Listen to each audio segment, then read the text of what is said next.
দেশের জনগণের জন্য আরেকটি স্বস্তির সুখবর আজকে শোনাব এবং সরকারের কঠিন পরিস্থিতির যে নতুন মাত্রা যোগ হচ্ছে দিন দিন সেটা আপনাদের সামনে স্পষ্ট করব। দিন যত যাচ্ছে প্রশাসনের কর্মকর্তাদের মধ্যে বিশেষ করে এই সরকারের নির্লজ্জ দালালি যারা করেছে, সরকারের অবৈধ আদেশ যারা মেনে চলেছে, যারা এই সরকারকে বিনা ভোটে ক্ষমতায় রাখতে নির্লজ্জ সার্ভিস দিয়েছে, যার বিনিময়ে তারা আনলিমিটেড দুর্নীতি করেছে, আনলিমিটেড টাকা পয়সা কামিয়েছে, এরা এখন চরম আতঙ্কে। এদের আতঙ্ক নতুন নতুন মাত্রা পাচ্ছে। শুধু টাকা পয়সা ধন দৌলত যে ধরা পড়ছে তা না, এদের প্রেম প্রীতিও ধরা পড়ছে এবং এদের প্রেম প্রীতির বিনিময়েও যে অনেক টাকা পয়সা ইনকাম করা যায়, ফুলে ফেপে বিশাল বড়লোক হওয়া যায়, সেই ঘটনাগুলো সামনে আসছে। এগুলো সরকারের ভিতর থেকে কেউ দিচ্ছে, না হলে এটা সম্ভব নয়। এখন একেবারে এই প্রশাসনের অতি গুরুত্বপূর্ণ লোকজন থেকে শুরু করে আওয়ামী লীগের শীর্ষ নেতাদের পর্যন্ত এই ঘটনা চলে যেতে পারে। এগুলো সব আওয়ামী লীগের দুই গ্রুপের দ্বন্দ্বের ফল। এই যে আওয়ামী লীগের দুই গ্রুপের দ্বন্দ্বের ফলে প্রশাসনের অতি গুরুত্বপূর্ণ আওয়ামী লোকজনের প্রেম প্রীতির ফোনালাপ ফাঁস হচ্ছে, সম্পদের তথ্য বেরিয়ে আসছে, ভেতর থেকে গণমাধ্যমের হাতে একের পর এক তথ্য তুলে দেওয়া হচ্ছে, একের পর এক উইকেটের পতন ঘটছে, দুর্নীতির তথ্য আসছে। এতে প্রশাসনের প্রচণ্ড আতঙ্ক কাজ করছে, প্রচণ্ড আতঙ্ক কাজ করছে। এখন এই দুর্নীতিবাজও যদি আতঙ্কে থাকে, এর চাইতে স্বস্তির খবর তো আর আমাদের জনগণের জন্য নেই, দেশের জনগণের জন্য হতে পারে না। প্রচণ্ড আতঙ্কের মধ্যে আছে। বিশেষ করে আপনি দেখবেন যে যারা এই দুর্নীতি করে, বেশিরভাগই যেহেতু দুর্নীতিগ্রস্ত, একটা বড় অংশ আছে তারা সৎ, তারা দুর্নীতি করেনি, এবং যারা দুর্নীতি করেনি তারা সরকারকে বিনা ভোটে ক্ষমতায় রাখার জন্য নির্লজ্জভাবে কাজও করেনি, হয়তো বা পরিস্থিতির খাতিরে বাধ্য হতে পারে। যারা টাকা পয়সার দুর্নীতি করেছে তাদের ব্যক্তি জীবন, বিবাহ বহির্ভূত সম্পর্ক থেকে শুরু করে নানান কিছু আছে। তারা জানে তাদের কত গার্লফ্রেন্ড কি একটা দুইটা পাল্টায়, এগুলো যে কোনো সময় নতুন নতুন তথ্য সামনে আসতে পারে। এই জন্য আরও আতঙ্কে আছে। এর মানে তাদের সম্পদ ধরা পড়ার আতঙ্ক এতদিন ছিল, এখন তাদের পরিবার ভাঙার আতঙ্ক তাদের মধ্যে কাজ করছে। যেমন এই যে সাকলাইন পুলিশ কর্মকর্তা, তার সংসারটা তছনছ হয়ে গেল না, তার স্ত্রী কি ছেড়ে দিবে এত সহজ? তো এরকম এখন কোন কর্মকর্তা দুর্নীতি করে তাদের এক বা একাধিক স্ত্রীকে কত ভালো রেখেছে, কিন্তু সে যে তলে তলে আরও অন্য কাজ করে সেটা তো আর ওই স্ত্রী জানতো না, এখন সেগুলো জানবে, সেই বন্দোবস্ত হচ্ছে। এটাকে আমরা সেলিব্রেট করতে চাই। দর্শক,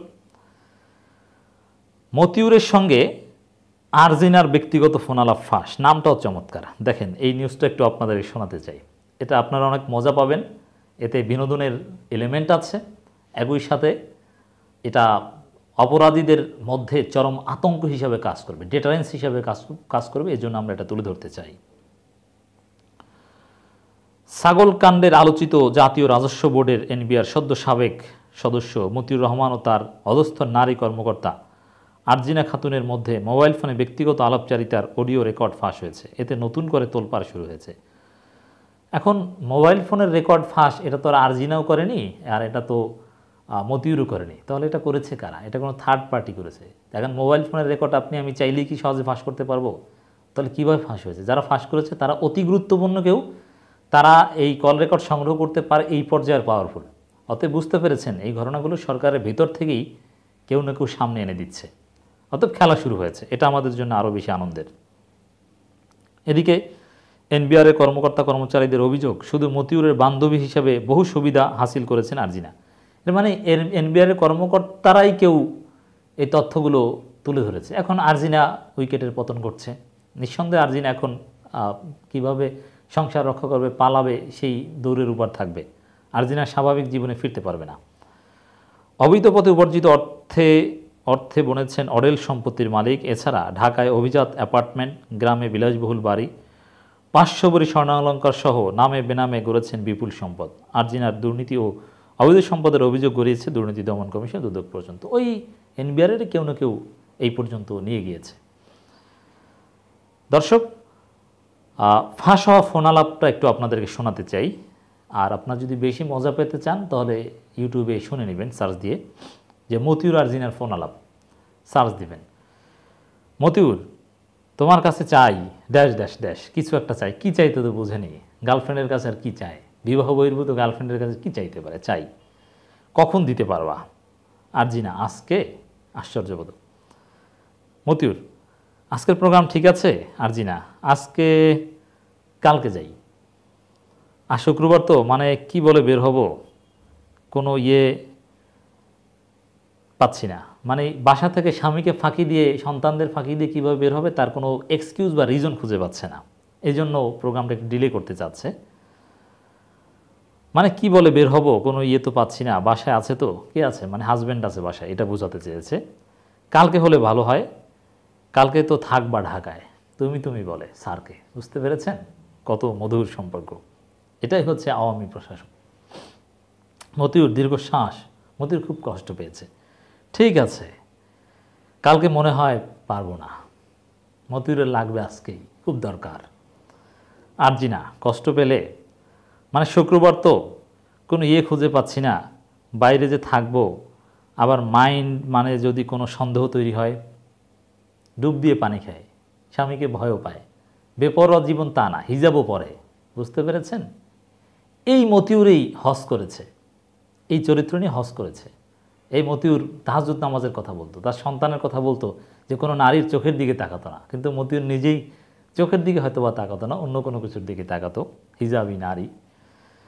মতিউর ফের দীর্ঘশ্বাস। ওকে, জানা গেছে মতিউর রহমানের সম্পর্ককে কাজে লাগিয়ে নানা অনৈতিক সুবিধা নিয়ে অডেল সম্পত্তির মালিক হয়েছেন এনবিআরের এই আরজিনা খাতুন। রাজধানীতে বিলাসবহুল ইন্টেরিয়রে মোড়ানো ফ্ল্যাট, গ্রামে আলিশান বাড়ি, পরিবারের সদস্যদের নামে বেনামে বিপুল পরিমাণ জমিসহ সম্পত্তির মালিক হয়েছেন এনবিআরের আরজিনা খাতুন। মাত্র 3 বছরে আরজিনা কিনেছেন অন্তত 500 ভরি স্বর্ণালঙ্কার, যার 200 ভরি চোরাচালানের মাধ্যমে বিদেশ থেকে আনা হয়েছে বলে দুদকের কাছে অভিযোগ জমা পড়েছে। আরজিনা খাতুন বর্তমানে রাজস্ব বোর্ডের মূসক মনিটরিং, পরিসংখ্যান ও সমন্বয়ের দ্বিতীয় সচিব। এর আগে চট্টগ্রাম কাস্টমস হাউসের উপকমিশনার ছিলেন তিনি। দুদক সূত্রে জানা গেছে, গত 10 জুন আরজিনার দুর্নীতি ও অবৈধ সম্পদের খতিয়ান তুলে ধরে দুদকের অভিযোগ জমা দেন এক ব্যক্তি। সে এক ব্যক্তিকে খুঁজলে পাবেন যে তিনি অতি প্রভাবশালী কেউ। তাদের বলা হয় মিথ্যা তথ্য দিয়ে পণ্য আমদানি, মানি লন্ডারিং, স্বর্ণ চোরাচালান চক্রের সদস্য, যোগসাদস্য, আবার আলোচিত এনবিআর সদস্য সদ্য সাবেক মতিউর রহমানের সংস্পর্শে এসে দুর্নীতির মাধ্যমে বিপুল সম্পদের মালিক হয়েছেন এই আরজিনা। এখন আরজিনাকে নিয়ে কিছু খেলাটালা চলুক, আমরা দেখি কি হয়, আর আমরা এটাকে সেলিব্রেট করি। তার সম্পদ সম্পর্কে একেবারে সুনির্দিষ্ট, গুলশান, মিরপুর কোথায় কি, একেবারে সুনির্দিষ্টভাবে অভিযোগ এখানে আনা হয়েছে। দর্শক, খেলা জমছে, খেলা চলছে, এই আওয়ামী উইকেটের খেলা চলতে থাকবে। আপনারা নিয়মিত এই সুখবরগুলো পাবেন, সেলিব্রেট করবেন, আলহামদুলিল্লাহ বলবেন। আমরা এই আলোচনা করছি 6 জুলাই 24।